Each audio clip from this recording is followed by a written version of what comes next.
राजस्थान में राजनीतिक गतिरोध लगातार बना हुआ है। गहलोत समर्थक 90 विधायकों ने सीपी जोशी के घर पहुंच करके उन्हें इस्तीफा सौंप दिया है। इस बीच कांग्रेस महासचिव केसी वेणुगोपाल ने सीएम गहलोत से बातचीत की है और गहलोत ने उन्हें दो टूक कह दिया है कि मेरे बस में कुछ नहीं है। सीएम गहलोत और सचिन पायलट को दिल्ली तलब किया गया है। कांग्रेस आलाकमान ने दोनों को बुलाया है। वहीं केसी वेणुगोपाल ने सीएम गहलोत से जब बात की तो गहलोत ने साफ कर दिया कि मेरे बस में कुछ भी नहीं है।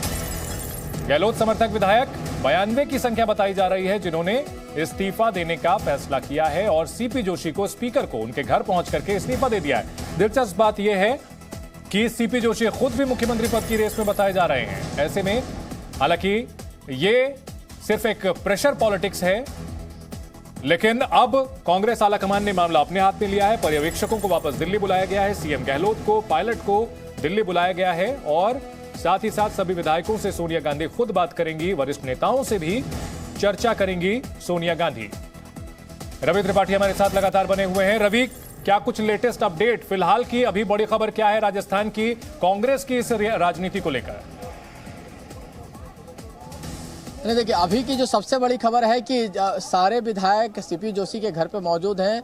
उनमें से कुछ विधायकों का डेलीगेशन, जिसमें शांति धारीवाल है, महेश जोशी हैं और उसके अलावा तीसरे जो प्रताप सिंह हैं जिनसे हमने बातचीत भी की थी, इन तीनों लोगों का डेलीगेशन गया है मुख्यमंत्री के घर पे, ये बताने के लिए कि इतने विधायकों ने अपना इस्तीफा दिया है और ये जानकारी वहाँ देंगे जहाँ पे मल्लिकार्जुन खड़गे भी बैठे हुए हैं, जहाँ पे सचिन पायलट भी बैठे हुए हैं, जहाँ पे अशोक गहलोत भी बैठे हुए हैं और बाकी जो सीनियर नेता हैं, चाहे रघु शर्मा हो चाहे बाकी और नेता, जो 4 से 6 नेता वहां बैठे हैं, उनको ये जानकारी दी जाएगी और उसके बाद वहां से क्या मैसेज आता है उसको लेकर यहां आके विधायकों को बताया जाएगा। क्योंकि सारे विधायक जो 82 से 90 के आसपास विधायक जो दावा किया जा रहा है वो सब यही हैं और यही उनके डिनर का इंतजाम किया गया है। तो फिलहाल सारे विधायकों का एक रिप्रेजेंटेटिव जो है, जो एक डेलीगेशन कहा जाए और मुख्यमंत्री के घर तक गया है, वहां इस बात की जानकारी दी जाएगी, जहां सारे नेता मौजूद होंगे, ऑब्जर्वर भी मौजूद है और उसके बाद इस बात की जानकारी कि वहां क्या कहा गया है उसकी जानकारी इन विधायकों को आकर ये डेलीगेशन देगा। जी, इन सबके बीच बताया जा रहा है कि जब केसी वेणुगोपाल ने अशोक गहलोत से बातचीत की तो अशोक गहलोत ने कह दिया कि अब मेरे बस में कुछ भी नहीं है। तो ऐसे में कांग्रेस का अगला जो राष्ट्रीय अध्यक्ष होने जा रहा है, अगर अपने होम टर्फ पर, अपने किले में अगर यह कहता है कि उसके जो सिपाही हैं उनके बस में नहीं है, तो एक कहीं ना कहीं गलत मैसेज आलाकमान के सामने। और देखिए अभी इस तरह के कई सारे कयास लगाए जाएंगे और कई तरह की बातें निकल के आएंगे, लेकिन इन बातों को पुख्ता करना बहुत मुश्किल है कि अशोक गहलोत ये कह दे कि हमारे बस में नहीं है। क्योंकि अशोक गहलोत जो दिख रहा है उसमें ऐसा लग रहा है कि अशोक गहलोत के ही जरिए सारा कुछ हो रहा है, लेकिन अशोक गहलोत उसमें इन्वॉल्व नहीं है। अशोक गहलोत के घर पर 15 से 20 विधायक पहुंचे हैं। बाकी जो उनके खेमे के विधायक है, जो सबसे उनके कट्टर वाले विधायक है, वो उनके घर पर नहीं पहुंचकर सीपी जोशी के यहाँ पहुंचते हैं, शांति धारीवाल के यहाँ रहते हैं। तो अशोक गहलोत को जानकारी में सब कुछ है, लेकिन अशोक गहलोत ये अगर मैसेज दे रहे हैं केसी वेणुगोपाल को, इसका मतलब यह है कि कहीं ना कहीं अशोक गहलोत, ठीक है, 3 विधायक जो कि सीएम आवास की ओर रवाना हुए हैं, 3 विधायक, ये तीनों अशोक गहलोत के समर्थक बताए जाते हैं। ये तीनों सीएम आवास के लिए रवाना हुए हैं। यहां दोनों पर्यवेक्षक भी मौजूद बताए जा रहे हैं। सीएम गहलोत से मुलाकात करेंगे 3 वरिष्ठ विधायक। शिवांगी, इन 3 विधायकों के सीएम आवास जाने का क्या मकसद, क्या इरादा है इनका? देखिए, आपको बता दें कि महेश जोशी, प्रताप सिंह और शांति धारीवाल, ये तीनों के तीनों अभी सीपी जोशी के घर से निकलकर सीधे, देखिए सीपी जोशी का घर ये ठीक हमारे पीछे और इससे 500 मीटर की दूरी पर ही सीएम आवास है जहां पर अशोक गहलोत हैं, उनसे मुलाकात करने गए। और साफ तौर पर देखिए, जिस बात का हम और आप जिक्र कर रहे थे कि आखिर आज क्या होगा, केसी वेणुगोपाल से जहां तक बातचीत की हमने बात की कि क्या बात हुई फोन पर, तो ये कहना अशोक गहलोत का कि हमारे बस में कुछ भी नहीं है, उनके कहने का ये अर्थ था कि ये सब कुछ विधायकों ने तय किया है, ये उनका मूड है, ये उनका मन है और ये उनकी भावना है। लेकिन विधायकों की भावनाओं के बीच इस वक्त कांग्रेस पार्टी कहीं ना कहीं यहाँ पर 2 खेमे में बटी हुई है और इसको ठीक करने की कोशिश की जा रही है। लगातार जो सूत्र हैं वो बता रहे हैं कि दिल्ली में आलाकमान नाराज है और अजय माकन जो कि वरिष्ठ नेता है, ऑब्जर्वर है, यहाँ पर पहुंचे मल्लिकार्जुन खड़गे, उनसे जानकारी भी ली गई कि आखिर क्यों ऐसा हुआ। अंदेशा कहीं ना कहीं था कि इस तरह की घटना हो सकती है, पर क्या इतने बड़े पैमाने पर होगी, क्या ऐसे बागी सभी विधायक हो जाएंगे?